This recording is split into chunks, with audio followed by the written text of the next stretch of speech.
Hello mga kabox, it's me again, Kevin Soles, and welcome back to my channel. For today's video mga kabox, tuturuan ko po kayo kung paano gumawa ng GCash account ngayong 2025. Bago natin simulan, kung bago ka pa lamang sa YouTube channel ko ay please subscribe to my YouTube channel and click the notification bell para ma-update ka sa tuwing may panibago akong upload na video. Tara, simulan na natin. Ngayon, pumunta ka sa iyong App Store at kung naka-Android ka, pumunta ka sa iyong Play Store. Ngayon, i-search mo yung GCash. Ngayon naman, i-install mo na yung GCash. Antayin mo lang hanggang matapos mag-install. Pag ma-install na, i-open na natin ang GCash. Ito yung lalabas.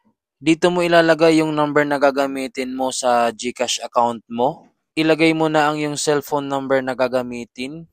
Pag mailagay mo na, pinutin lang ang done at pinutin mo yung next. Ngayon, may dadating na OTP sa'yo, ilalagay mo dyan. Huwag mong ibibigay kahit kanino man ang iyong OTP. Pag dumating na yung OTP, ilagay mo dyan at pinutin mo yung done. Ito yung lalabas. Ngayon, pinutin mo yung new account. Ngayon naman, ilalagay mo dito yung birthday mo at kung Filipino ka ay pinutin lang po yung yes at pinutin lang ang confirm. At dito ka mapupunta. Ilalagay mo dito yung mga hinihingi nilang detalye about sa'yo. Ilalagay mo dito yung pangalan mo, birthday, email address, nationality, source of fund, current address at yung permanent address mo. At kung nailagay mo na lahat yung mga hinihinging detalye about sa'yo ay pinutin lang ang next. Ngayon, i-review mo yung mga detalye na ibinigay mo. Dapat tama yung mga ibinigay mong detalye about sa'yo. Kung tama naman lahat yung mga naibigay mong detalye ay pindutin mo lang yung confirm. Dito naman, dito mo ilalagay yung password ng GCash account mo. 4 na numero ang kailangan. Dapat hindi mo ito makalimutan. Dapat parehas na numero ang ilalagay mo sa taas at sa baba.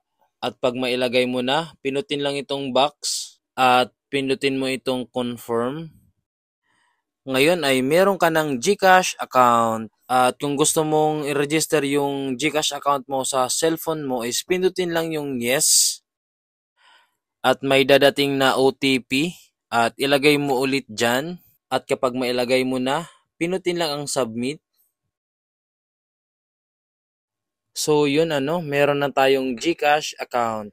Sa ngayon, ito lang muna yung pwede mong magamit na mga features ng GCash. Dapat i-verify mo muna para magamit mo yung ibang features ng GCash. Ito yung mga pwede mong magamit na features kapag ma-fully verified ka na. Pwede ka na mag-send money, bank transfer, GCash padala, at madami pang iba. Kung gusto mong i-verify yung GCash account mo, meron po akong tutorial about dyan kung paano i-verify yung GCash account. So, ito po yung tutorial na yon.